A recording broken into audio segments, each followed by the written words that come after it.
All right, so I guess we'll get started. So welcome everyone and thanks for coming.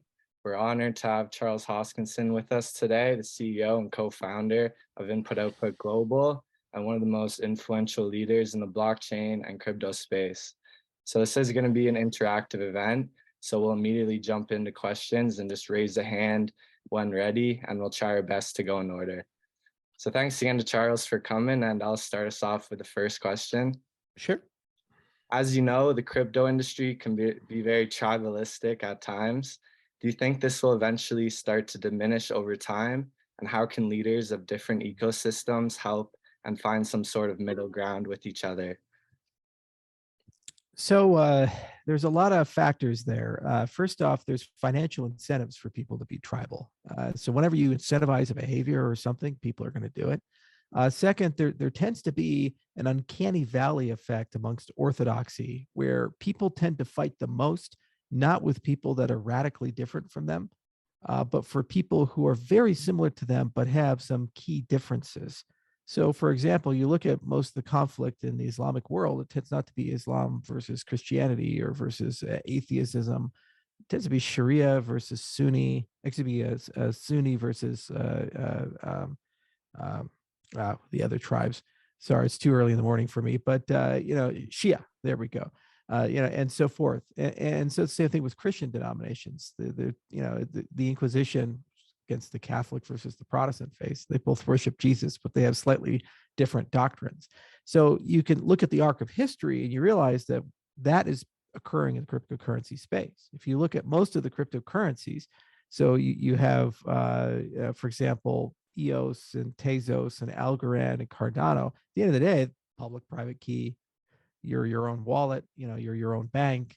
There's a consensus algorithm. We have the same concept of liquidity. We have the same basic infrastructure, 95% similarity. And those 5% differences apparently are so significant that we have to have a holy war over them. Bitcoin is a great example of that. When you take a look at Team Orange and saying everything that's not Bitcoin is a scam. Even other proof of work cryptocurrencies that follow the same distribution model and view of Bitcoin, like Litecoin, is still a scam.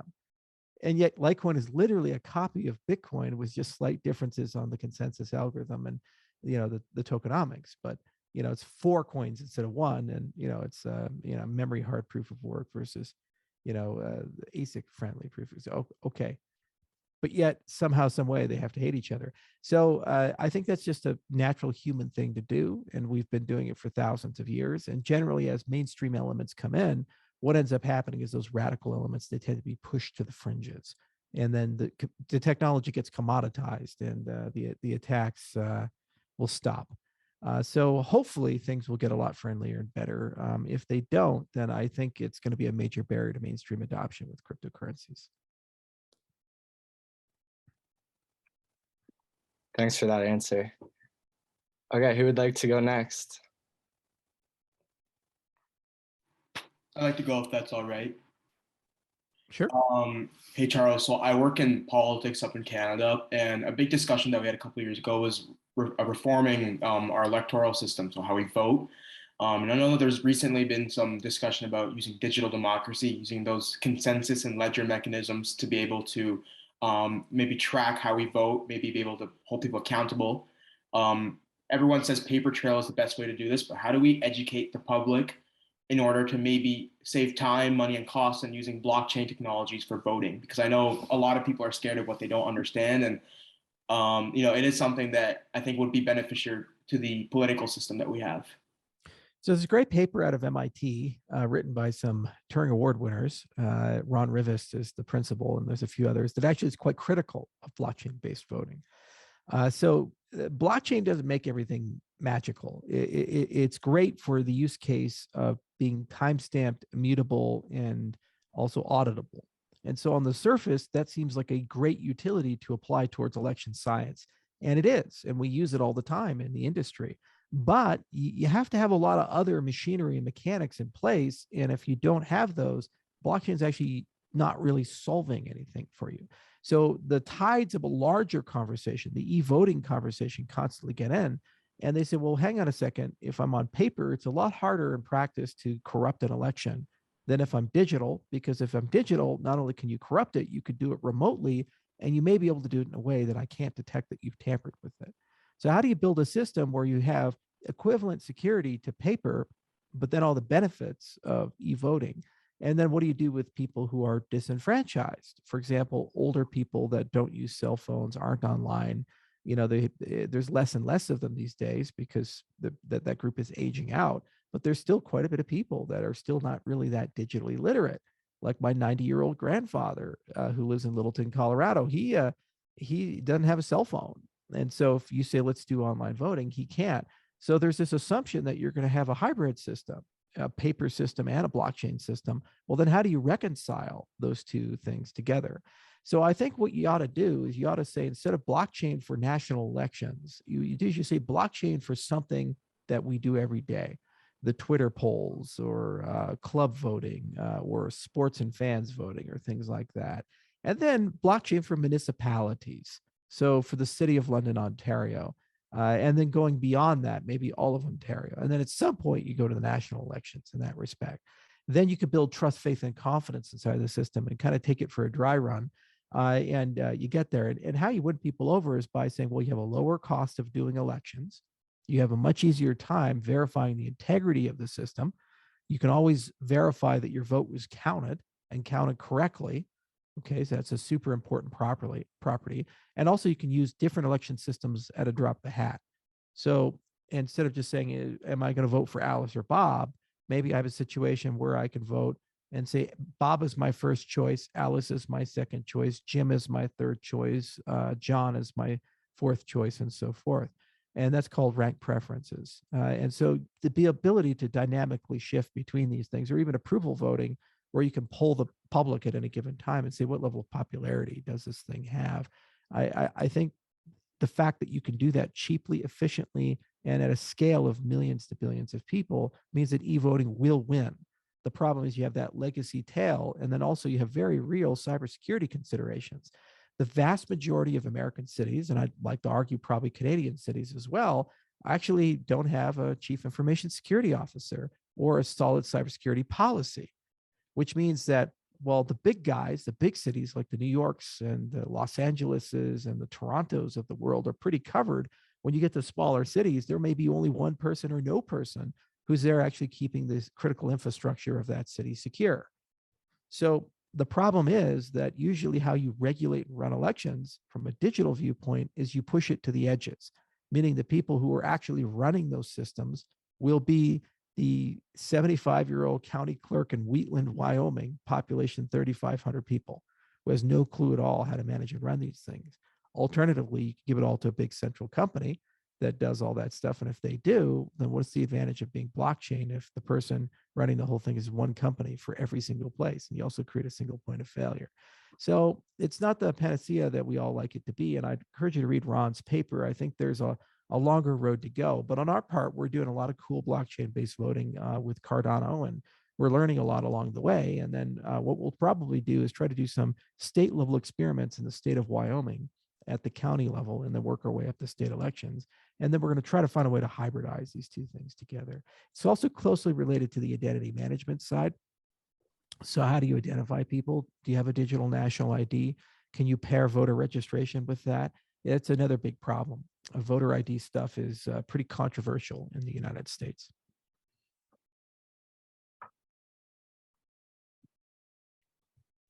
Thank you for answering that. I appreciate it. Yeah, it's one of those "it depends" answers. That's always so satisfying. Okay, who would like to go next? I could ask a question. I was just wondering if you had like any sort of involvement in Cardano NFTs and or like what kind of future you see and how Cardano can play a role in them. With NFTs, I'm sorry, I missed the first part of the question. Like if you had any sort of involvement in them or what kind of future you see with them. Oh yeah, we're number 2 for NFTs right now. So if you look at the volume, it's about 40 to 50 million per month of NFT traffic on Cardano. About 6 million assets have been issued. In fact, I went to see NFT Con in Las Vegas just last week, and there were 3,000 people there, 144 projects represented. So it's definitely growing. On our side, we have a company called SeaWorld, which we own the majority of, and that's a subsidiary of IO, and it does all of our NFT stuff. And it looks at the intersection of NFTs, GameFi, and Metaverse, and basically tries to find new business models in that respect for these things. But is there a specific NFT related question that you have, or is it just more broadly, are we doing NFT stuff? Yeah, it was more broad, but also like what kind of future do you see? Like, what do you think can come from NFTs? Because I know right now it's mostly just like pictures, and it's kind of like it's very early. It's like we don't really know what's going on right now. Well, there's a tremendous value for it because what it does is it creates a unique representation of something in the digital world. And right now, because the fact that somebody's making money selling bananas and apes and these things, we tend to think that's the only thing you can do with it. But where do you have uniqueness? Intellectual property. So let's say that you're an up and coming R&B artist and you make songs all the time. It'd be really nice is that every time you make the song, you click a button and you create a digital representation of the intellectual property, and it's templated and you own that. And it's very easy for people to license it. It's very easy for people to acquire it. The same as a digital artist, you can do that, own the original versus owning a lithograph, these types of things. And you compare it as a certificate of authenticity. So there's a lot of IP stuff that gets very excited. Patents are another thing. You can represent patents as an NFT, and then there's a royalty tail whenever they get licensed, and a smart contract-based regulating function for these things. Verified NFTs for supply chain and ESG are another very important component. So you'll see a lot of things like COP26, the global warming stuff.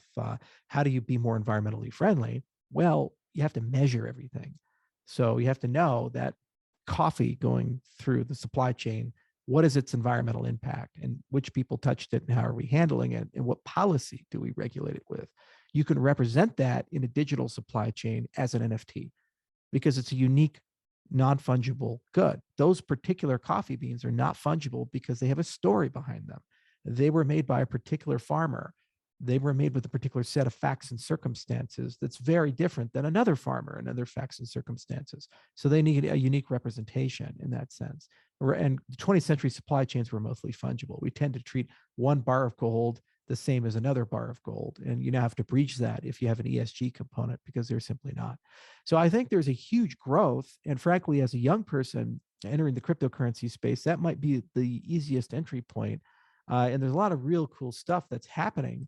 And it's really one of the biggest areas for actual real progress. There's an ESG stuff is like COP26 is going to cost 150 plus $1 trillion to actually roll out across the entire world. So if you're thinking, where am I going to get a job? What am I going to do? Compliance people, the people dreaming up these systems, they're going to do really good. Just as a side note, I have 6 companies, and one of them is a synthetic biology company where we actually genetically engineer plants. And right now we're trying to make them glow in the dark because it's just real fucking cool to have a tree glow in the dark, right? But somebody came to me and said, Charles, where you're going to make all your money? I said, what's that? He said, figure out how to have the plants sequester more carbon and then sell carbon credits because you'll be a gigantic carbon negative company. And I was just like, that's crazy. And we started looking into it. It turns out it's not only possible, a lot of other people are doing it. And these marketplaces are in their infancy and they're already in the multi-billion-dollar range. And I was like, wow, that is just incredible. So how would you represent that? Well, each plant is a unique thing and it has associated with it a fungible thing, which is carbon.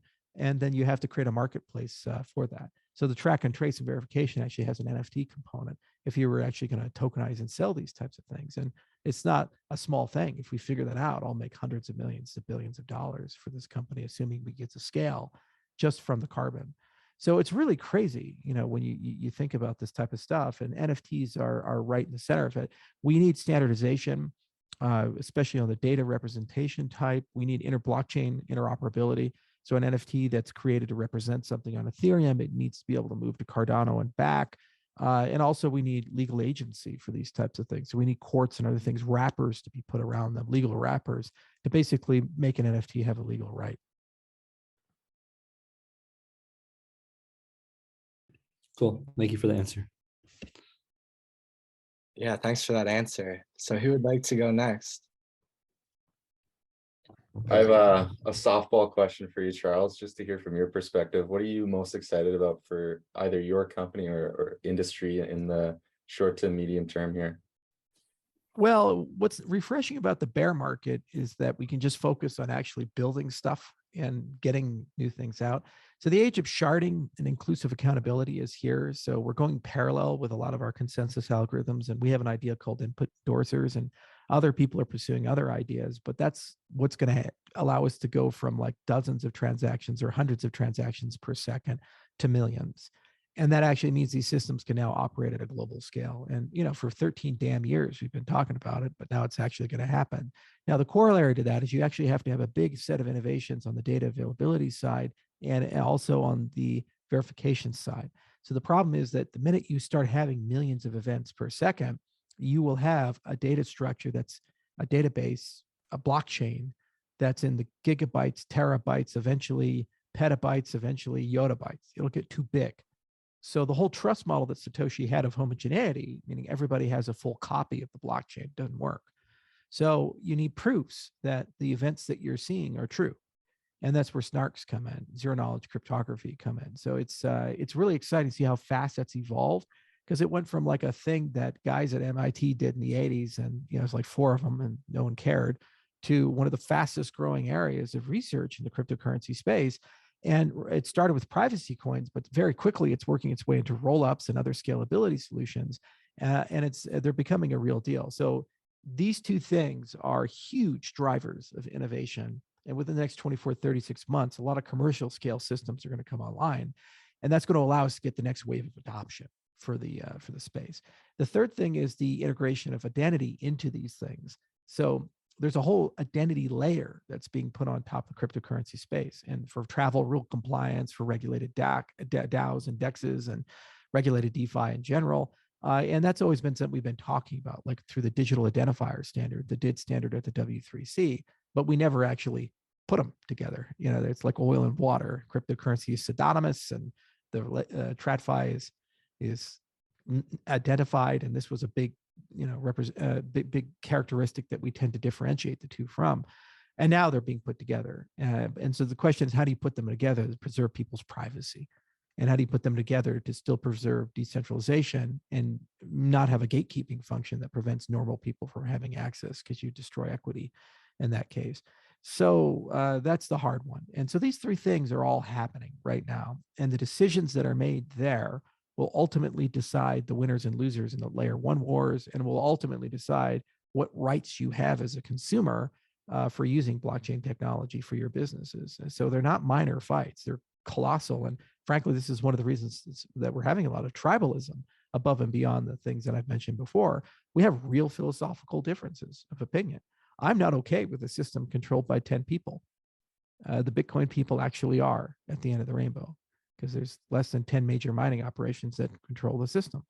I'm not okay with the vast majority of the blocks being made are OFAC compliant. The US Treasury Department can decide what's in the block and what's not. The Ethereum people are totally okay with that. In fact, it's something they advertise. I'm not super okay with that, because I don't think one country should be able to decide how your experience should be in a cryptocurrency. Even if it's my own country, it's still wrong. We built these to be global systems that have rights that are transcendent of the nation state. So there is a war for the heart and philosophy of cryptocurrency, even identity. Travel rule compliance, the vast majority of you probably don't think too much about it. Why would you? It's an arcane regulatory thing from FATF. Well, the real life interpretation of it is that Coinbase could wake up, or any of the Canadian exchanges could wake up and say, we're only going to allow you to withdraw your crypto to another exchange, regulated actor, or a verified address that actually you can prove you own. If you don't have the ability to prove you own it, you don't have the liquidity. You can't take your money out of the exchange. It's probably going to happen in the next 24 to 36 months. And a corollary to that is, if you can't comply with travel rule, you're banned, which means DEXs are illegal. And funds coming from DEXs can't be sent to exchanges. They're blacklisted. We start to have transaction discrimination, breach the fungibility of the system. These are very real conversations that are happening with the CFTC, FinCEN, the Canadian equivalents, and it's a debate. And so I'm very excited about the promise of this technology, but the problem is this technology applied the wrong way could actually re-tradfy DeFi and put us in even a worse position than we were before we created cryptocurrencies. Wow, thanks for an awesome answer. Victor, would you like to go next? Sure. It is more related to artificial intelligence and blockchain. So I have seen that there is a trend in privacy. So in the future, hopefully the user will be able to control all their data, like physical data, user data from any mobile device or IoT device that they have at home, and even medical records. So right now, there is solutions that enable you to have that information, and then it's processed with artificial intelligence. But that happens in supercomputers that these institutions could be or companies have. Once the user, it's the owner of that data, and if we want to implement artificial intelligence, what are the challenges that users will face to have conjunction with AI and blockchain if these companies will no longer be the owners of that data? Do you see something related into that? So it's an interesting question because data is the oil of the 21st century, and how we refine it and what we add to it is what makes all the difference. So the first question is, you relate to a physical notion, then you can go to a digital notion. So a physical notion, if you have land and it's discovered that there's oil on the land, the digital notion of mining that right now would be that they just take your land and mine the oil, and you get to live on it still, but they own it. Okay, well, so that's fucked up. I don't want to do that. Okay, so then what do we do in practice? Well, that maybe you let them drill and then you do a profit share. But if they're drilling, you'd like to have a small footprint and it doesn't cause any ecological issues for you and it doesn't disrupt your way of life. So you get the value, but it's very least disruptive. So there's been a huge advent of privacy preserving computation, homomorphic encryption, order preserving encryption, these types of things, where people are trying to figure out a way, how do I mine data without taking custody of it and not owning it? Then you as a consumer get to have your cake and eat it too, in that you can allow somebody to come to your land and drill, extract something, but it's still your land at the end of the day, it's still your data. You don't reveal your personal identity or any of these other details. And at the end of the rainbow, we get societal value. We always view this data extraction scenario as a adversarial viewpoint, and it's not. I mean, at the end of the rainbow, it's probably a pretty good thing that the public health department knows how many people with asthma got COVID and if it's a substantially worse outcome than if for non-asthma people.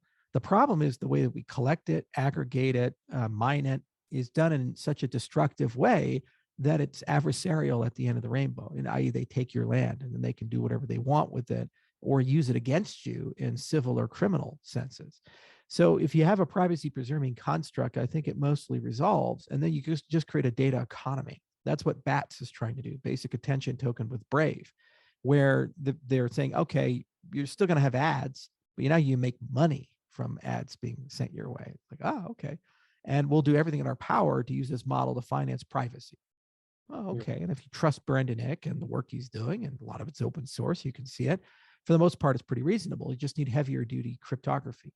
What's cool about blockchain technology is it can act as the regulating layer for these types of things, smart contracts and blockchain. They can create the marketplaces to tokenize representations of these things and allow AI agents to go and drill and run, assuming you have the right privacy preserving cryptography to do that. Now we're playing in this space. We're working on some technology for it. It's not easy. We wrote a paper called Kachina after the Kachina doll, and it's super crazy math. If you guys want to look at it, you can get yourself a nice PhD in cryptography. It's not easy to actually do this in practice.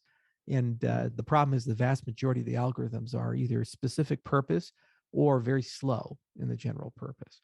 So they don't scale to any data set, and they still require some curation and tuning in order for them to be useful in that respect. But it doesn't mean just because it's hard, we shouldn't do it. I think it's the only way that we can move forward and break up these Googles and these Facebooks and these data brokers that have so much control and power over our lives. Definitely. Thank you for your answer. All right, so next we got David, and then we got a question in the chat after that. Hey, Charles. So I study computer science here, and my question is a little bit similar to the question before. Yeah, I like more the software part of blockchain. So my question to you is, what is Cardano doing to bring more developers to its ecosystem and create more dApps? So it depends on what you invite. Um, you know, you can either go for mass adoption on day one, and this is the Silicon Valley mindset. And that's how you get $35 billion worth of hacks and a lot of junk that just doesn't work at all. Or you can try to acquire a group of core developers who are quite good and allow them to go build some great things. And then over time, build a good ecosystem. So it's the Android versus the iOS argument. So Steve Jobs used the iPhone and John Doerr to kind of encourage a group of elite developers to come to the iPhone and build great experiences because he figured that that's how people would judge it. Androids wanted everybody to come. So anybody who could write a single line of Java was able to become an Android developer. And it's a very open ecosystem in the early days. And the hope was that they'd get scale. And it turns out they were both right. Now, the thing is that this is not an open ecosystem. This is financial software. It has your identity. It has your money. It has things that are critically important to your business. And if something happens, you lose your life savings. If something happens, you lose your identity. And then other people can now spend your money on your behalf, or all your privacy goes away, or these types of things. And we have a term for that. It's called a mission critical system. And mission critical systems are in the banking world, the healthcare world, the aerospace world. Failure of the system results in the loss of billions of dollars or human life, or both. Okay. So you have to use evidence-based software development to do these things. And there's tons of books to read and processes to do. It's not a new thing. There's over 40 years of history. And what we did is we took the people who are really good at that, and we built tools for those types of people to come and build dApps and DeFi. Now, from an overall developer viewpoint of the 25 million developers, that's a smaller group. But at the end of the rainbow, David, that's the group that's going to write stuff that's safe. And you won't have a bridge hack all the time, and you won't have a DEX hack all the time. And then once you have that safe foundation for critical infrastructure, the next step is getting more accessibility. It's trivial to figure out a way to get TypeScript to compile. It's trivial to find a way to get Java to compile, or mainstream languages to compile. And if they have great libraries and great cryptography, and a lot of things are turnkey for them, and they're already pre-built with mission critical infrastructure, the set of things you can fuck up on is pretty small. And so you're not, like, for example, all value flows, we created a domain specific language called Marlowe for that. Why? Because it's really easy to screw up in designing a multi-sig contract. Even the experts do. Parity did during their early days, and they lost a lot of money over that for the Polkadot project. So to me, it makes a lot of sense to try to make the first wave of developers be domain experts, and then the second wave go for accessibility. Now, why do people not do that? They do it because they want the token price to be immediately high. They want to say, we got a good TVL, we're good to go. We got lots of developers. Look at all the activity going on. What they don't tell you is that after they sell the token, they couldn't give a shit about what happens day after. And that's what we saw with the vast majority of these things that are happening. The other thing is with the sidechains model, I get everybody's development model. Nilkamana is running on Cardano. You can write Solidity contracts on Cardano. No one ever mentions that. And there's going to be dozens of sidechains on Cardano over the next 3 to 5 years. And each and every one of those can take dominant programming models, some for privacy and some for data availability and a data layer for the system, some for network-oriented applications that require extensive bandwidth, stuff for IoT, stuff for developer accessibility. You can just bring it all in.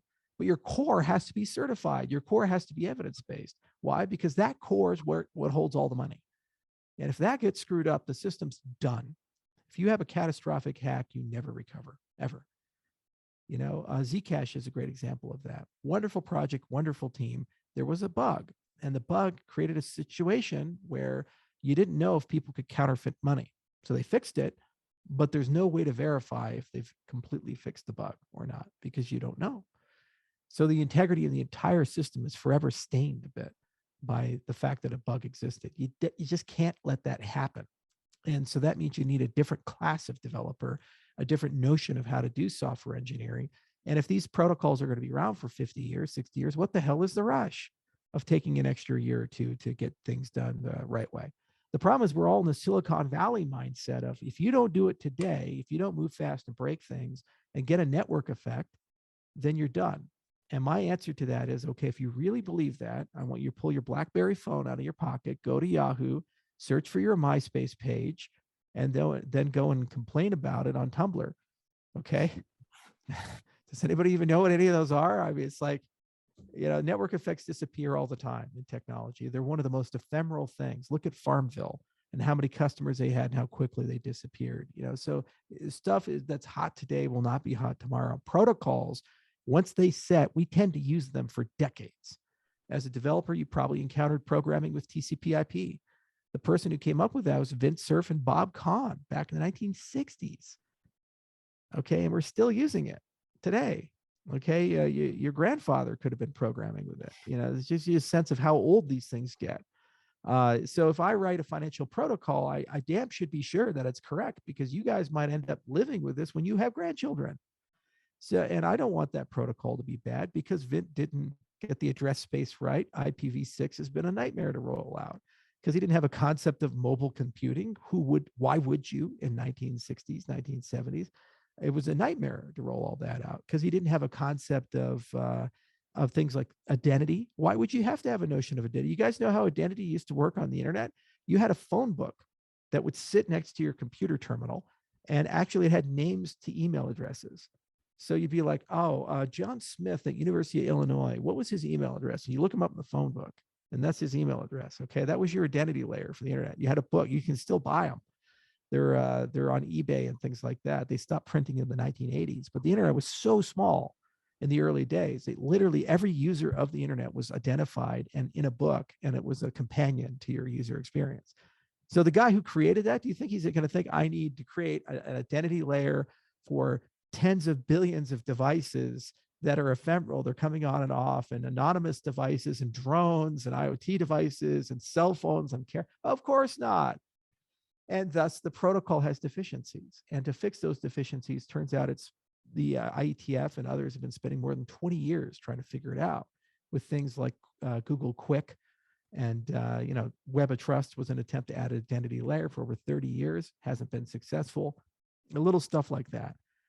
So as a protocol designer, I'm saying if this is how your money, your identity, and how your stuff is going to work for the rest of your adult life and your kids' adult life, probably should spend some time carefully thinking about it and designing it correctly and getting that where it needs to go.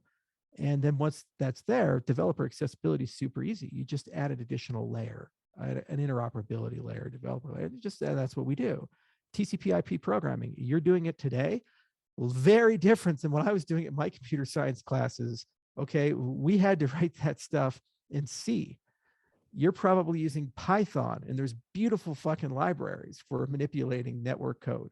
Okay, it's so easy to do a web scraper or build a headless web browser or these things. Back in the day, we had nothing. There was no library. Okay, so you had to like actually know how the protocol worked, like how many stuff goes into the packet and all these things. It's just like a completely different world to live in. Well, we're there, but we'll be at the Python level within 2 years. And then every developer can touch it, play with it, but they're not fucking with the cryptography. They're not screwing around and rolling their own stuff that if they did would cause catastrophic harm. Just like the vast majority of web developers, are they implementing ECDSA? Are they implementing RSA by hand? Are they reaching into the X.509 standard and fucking with web certificates and these types of? No, they're libraries, they're SDKs, they're there. You just call it. You want to generate a random number, you just say math.rand. And it just comes out. If you want it secure, CRAND, and it just comes out because you're using a cryptographically secure pseudorandom number generator. You don't have to actually know how like a stream cipher works and any of this stuff. You just have to seed it. That's it. So you pass in your seed, you're done.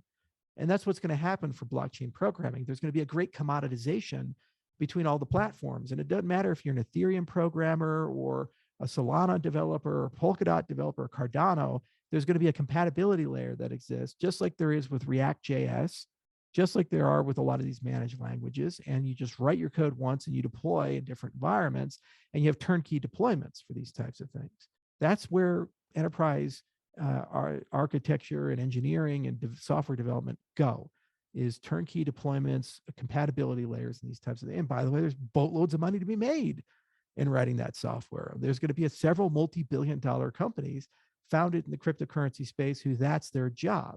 As a protocol architect, though, I have to worry about what makes it secure, permanent, sustainable, upgradable, and ultimately is going to be useful for transactions at scale of billions of users and not fall over and break. And I have to know that that can't be hacked or else you get heartbleed or any of these other things. And then it's catastrophic to millions to billions of people. Thus, accessibility suffers during that phase. And you focus a lot more on quality, and then accessibility comes later. Because my competitors, if they move too quickly and they don't focus on that, they'll get hacked. And when they do, all trust and faith in the system is broken. All right. Thank you for the answer, Charles. Looking forward for the changes. All right, so next we just got a question in the chat and then Lucas up after that. So someone asks, for beginners in crypto, where would you recommend to start? Well, I think the best way is first start with your domain. So if you're technical, then pick up a blockchain development class, a book. There's tons that are there, and just start writing some stuff. So there's books in Python and Lisp and other languages that are very development oriented. And within a week or two, you can start programming, you can start building. And by building, you learn. And then what's going to end up happening is you're going to start building in a direction for a problem you want to solve or something that you're interested in. And you'll develop those skills organically over time. If you're business oriented, I think the Blockchain Research Institute classes that are free on Coursera, that are in partnership with INSEAD, are the best place to start. That's Don Tapscott's stuff and his son Alex. And they wrote all these books and these other things. And and what's nice is they really talk about what are the use cases, the social consequences of these things. And there's actually another book that's written by Balaji called The Networked State, which is a really good companion vehicle as well. So there's maybe $200 worth of books and a bunch of free classes that you take. And as a business person, you read all of it and you get it. You say, okay, I understand why blockchain is really interesting. Now, the book that got me into the cryptocurrency space had nothing to do with cryptocurrencies. It was called Networks, Crowds, and Bits. And it was written out of Cornell. And actually, I reached out to the authors to ask them to do a second edition because they wrote it before the blockchain space. And I read it and I was like, oh, there's this great convergence of networks and programming and economics and in just the right way that is going to lead to this like social revolution with network algorithms and incentivized social networks and these things. And they just basically predicted in the book the cryptocurrency space. So I'd love for that book to be updated because then I'd say just go read that. You'll get the whole thing. But it is what it is. So I just recommend Don's stuff and BRI if you're non-technical, and you'll get it, you'll understand it, and then it'll give you the inspiration you need to understand what businesses could be built and what problems there are to solve. But always, always, always, for whatever skill domain you lack, pair with somebody who has the other side. So if you're technical, pair yourself with someone who's really business oriented, and you become accountability buddies and you learn from each other. And if you're non-technical, pair yourself with a technical person. Never, ever view these as commoditized things. You need both to understand the space, and you're seldom going to get enough time to be able to develop skills in both. Some people have them, like Silvio Macaulay, but he has the Nobel Prize in computer science. So, buyer beware. Thanks for that. Lucas, would you like to go next? Yes, thank you. Charles, I wanted to get your thoughts on digital IDs. I know you guys have done some work with Prism, like in Ethiopia, but just your thoughts on how these digital IDs could be used possibly in the future for property payments, voting, economic matters, and how we can safeguard it so they don't become like a social credit score. Yeah, this is actually why I hate CBDCs, because I was at the Swiss ambassador's house over in DC, and I was sitting next to Congressman Khanna and all these central banker people. And the person hosting us said, hey, we have a special presentation. I want to show you guys the People's Bank of China. So the director of the People's Bank of China's digital currency initiative came up, and he did this whole presentation about what they're doing with the digital renminbi. So their cryptocurrency CBDC. And he's like, oh, it's a small experiment. It's only 40 million users. I was like, only in China can you say something is small when it has 40 million users, and it's already integrated with Tencent and Alipay, which means when they flip a switch, they can have 1 billion users. And he's like, oh, don't worry, your privacy is protected. You just have to provide a phone number. What they're not telling you is the entire phone system is connected to social credit.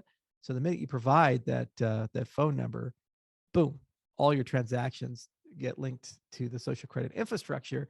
And at any given time, they basically shut you out of your money.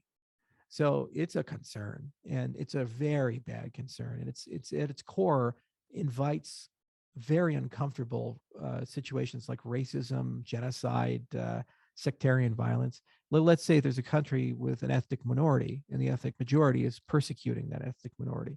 Instead of just shooting at them, what you can do is just push a button and turn their money off. That's much more effective and much more powerful. They starve to death. I mean, that's literally what the CBDC brings. And so digital identity is the crux of that, because you have to know who's ethnic group A versus ethnic group B.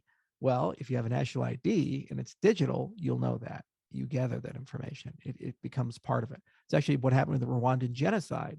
The ID cards that were left over from the reign of the Belgium, they said who's Hutu and who's Tutsi. And they set up these checkpoints, and they pretended to be police officers. And when people go through, they say, "Oh, I need to see your ID." They show it. If they're Hutu, they just wave them through. If there's Tutsi, they say, "Come over here." They shot him in the back of the head and threw him in a ditch. Killed 1 million people in 100 days. And their principal unit to determine who to kill was the national ID card. It's incredible. It's just dystopian as hell. So you need some sort of regulating mechanism that basically reaches its hands around the digital ID concept and first puts you and the majority control over the issuance, the curation, and the distribution and transference of it. And that's called self-sovereign identity. And there's a whole house of concepts that live there. John Klippinger even wrote a book called From Bitcoin to Burning Man. It's a series of essays, and it talks about SSI. I'd highly recommend you start there, but it's not enough. You also need protocols that are privacy preserving. Okay, so at their core, the things that you do on them are confidential, not completely anonymous, but confidential, meaning the vast majority of people can't see.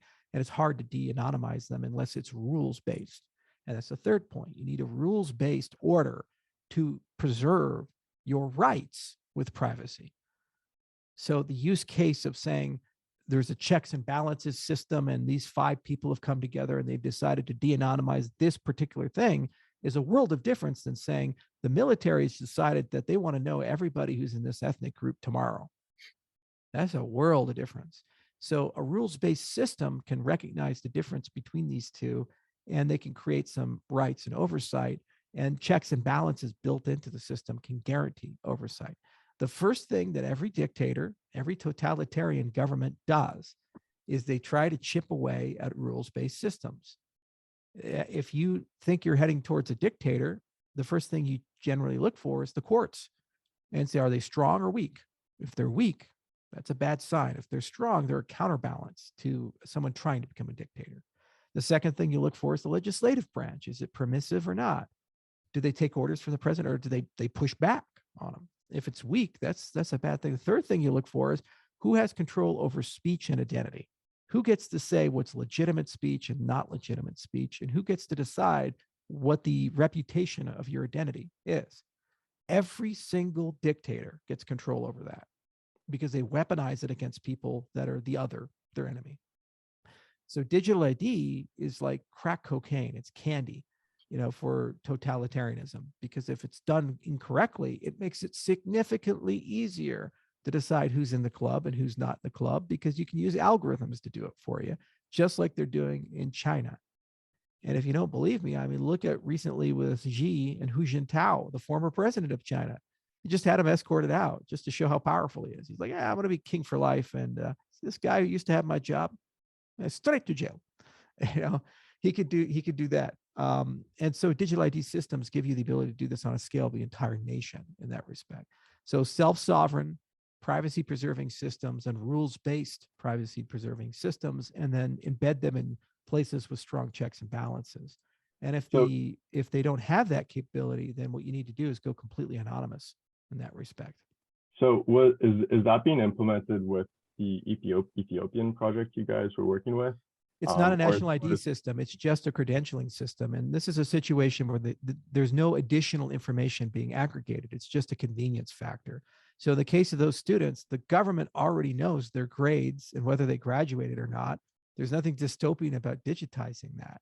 Now, if you went above and beyond that and you say, okay, well, this unit is going to now control your commercial activity and your ability to get money and your ability to interface or get a national ID, that's a totally different conversation. But the only scope of the deal right now is academic credentials.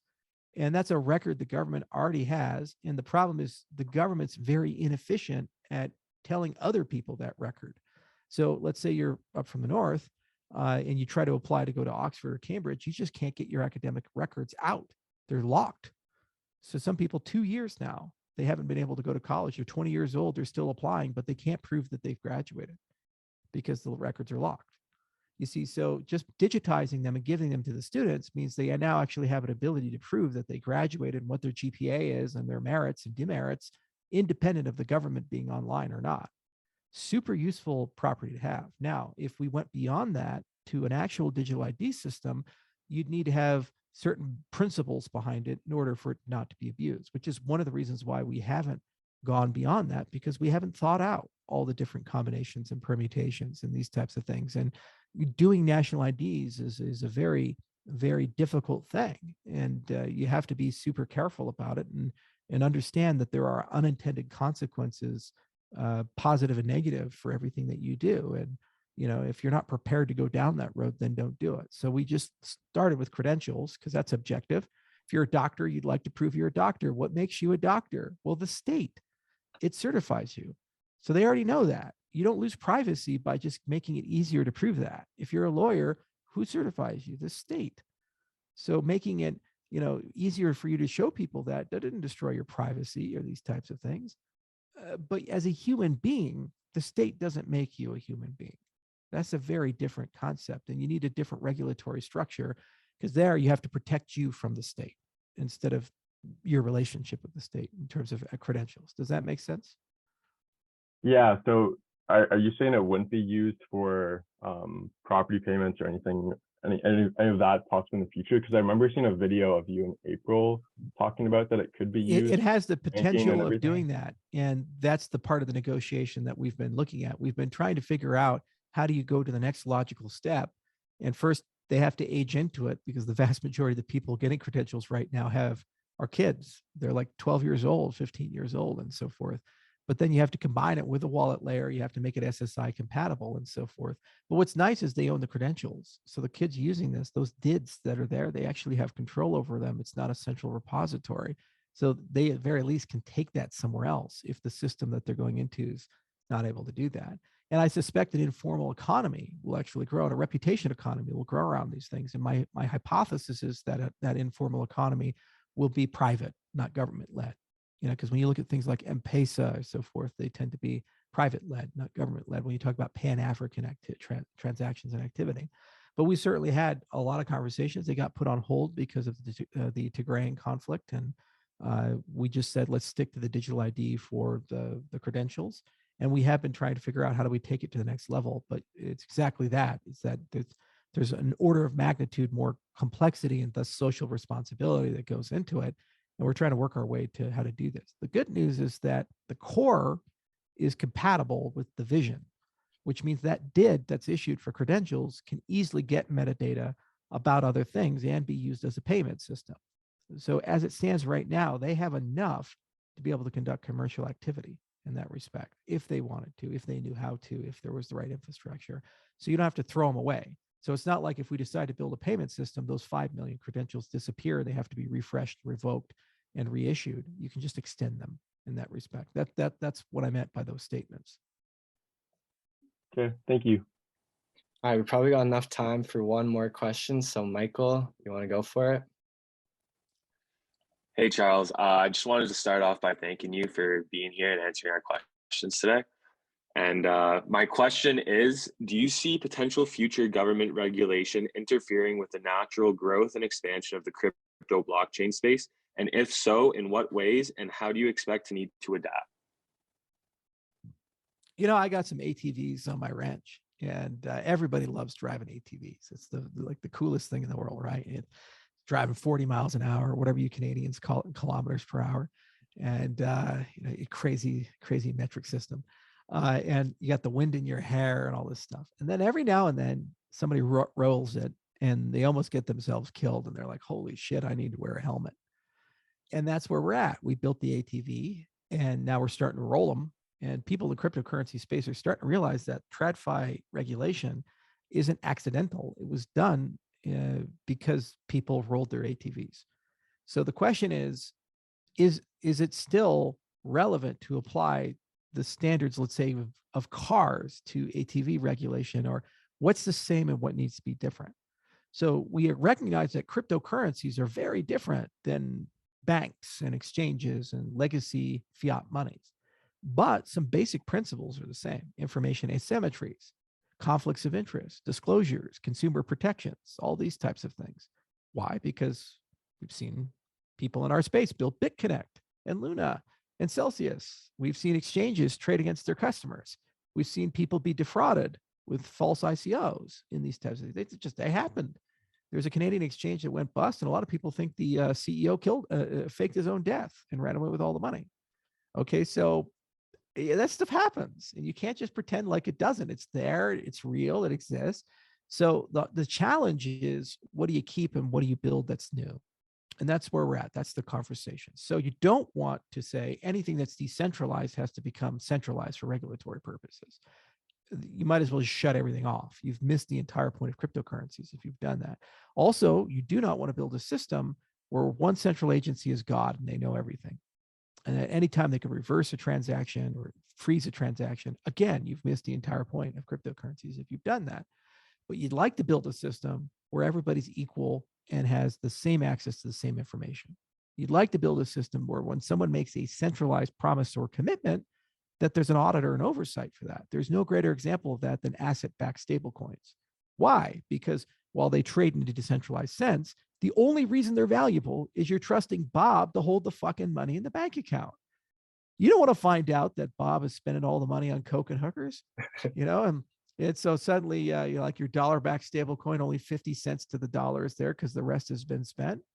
That's horrible. So it would be nice if, like, a regulator or an auditor just checks and makes sure Bob's been a good boy and he's keeping the money inside the bank account, because that's a centralized actor promise, and your belief as a user may be different than the reality of the situation. That's where regulation gets involved when you have information asymmetries like that. Measurements of things. Everybody says they're decentralized, but what the fuck does decentralization actually mean? Honestly, what does it mean? What is decentralized? We spent 2 years trying to answer this damn question. We just wrote a paper about it. It's a pretty cool paper. And we created a decentralization index, the Edinburgh Decentralization Index. We're going to announce it in November and take it for a test drive. But it turns out this is a non-trivial problem, yet everybody claims it. And why? Because they think if it's decentralized, there's no regulation. Even if it hurts the consumer, even if it means you've deployed a system you can't fix when it shuts down, et cetera, et cetera. So that's a problem. So you need to be able to measure stuff like throughput, decentralization, so forth. Regulation, standards, global conversations, they do these types of things. You do need some notion of identity in a system, because you have to make sure that bad actors don't get money.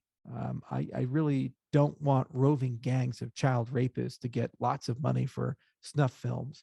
Probably not something you'd like your money going to. So probably good that you have something inside the system that, at the very least, if that's happening, you have some directionality for law enforcement to intervene.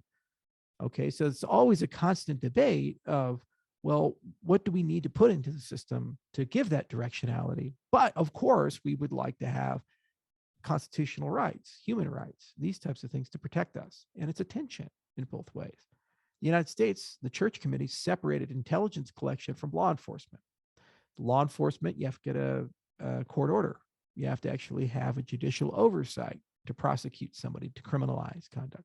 Intelligence, they just collect everything like a big sponge, but they're not allowed to share it. So a CIA guy or an NSA guy may know that, every Thursday you dress up like a fox and go to a sex club. Okay, they might know that. That's your thing. They can't give that to the FBI and let them know that. Okay, that's forbidden. They're only collecting that because they need it for broader intelligence activities, because they're trying to make sure you're also not making a bomb in the basement of that furry sex club. But after they've determined that, it's not their concern. Now, are people happy with this system and the FISA warrants and all these things? No, because there's been abuses of authority in this respect. That's what the whole Edward Snowden thing was about. And that's why there's constant tension. Now, what blockchain does is it doesn't solve the problem, but what it does is it forces you to go from implicit to explicit, because human beings are no longer involved in a lot of these things on a case-by-case basis. You now have a situation where algorithms are involved, and algorithms are dumb. They don't have intelligence. They can't make reasoned decisions and say, well, it's probably not a bomb factory. It's probably just a furry sex club. Okay, they can make that decision. An algorithm would say, like, until you explicitly tell me what a bomb factory is, I can't tell you if it is one or not. So I can't tell you if you should go in the law enforcement or the intelligence bucket, et cetera, et cetera. Okay, and that's always the tension. So we're having to learn how to be explicit and very precise, and regulations aren't. So actually what we're doing to TradFi is we're basically going and grading all their homework and giving them Fs and saying, there's too much ambiguity, there's too much prosecutorial discretion, there's too much of this stuff going on. You guys need to sort your shit out. We don't understand the definitions. We don't understand how to apply these things. The Howey test is a great example.